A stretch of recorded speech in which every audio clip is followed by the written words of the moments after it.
জীবনে মানসিকভাবে শক্ত হওয়াটা দরকার। আপনার ভেতরটা যতই নরম হোক না কেন, বাইরে বোঝাতে হবে আপনি একজন শক্ত মানুষ। শক্ত হতে না পারলে আপনাকে প্রতিনিয়ত ঠকতে হবে। নিজের ভেতর আত্মসম্মান বোধ, ইগো কিংবা মূল্যবোধ থাকা উচিত। খেয়াল করলে দেখবেন যারা ঠকে যায় তারা বরাবরই নরম মনের মানুষ। শক্ত মনের কাউকে মানুষ ঠকাতে পারে না। সবকিছু রিভেঞ্জ অফ নেচার অর্থাৎ প্রকৃতির প্রতিশোধের উপর ছেড়ে দিতে নেই।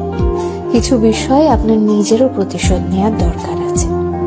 যে আপনাকে যতটুকু অবহেলা করে, কষ্ট দেয়, তাকেও সেই পরিমাণ অবহেলা কিংবা কষ্ট ফিরিয়ে দেওয়া উচিত। জীবনে ভালো থাকার জন্য হলেও একটু কঠোর হওয়া দরকার।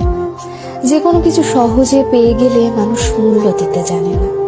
মানুষ হিসেবে আপনি সহজ হতে পারেন, তবে সস্তা কিংবা সহজলভ্য হতে যাবেন না। যে আপনাকে যতটুকু দেবে তাকে ততটুকুই ফিরিয়ে দিতে শিখুন, হোক সেটা আঘাত কিংবা ভালোবাসা।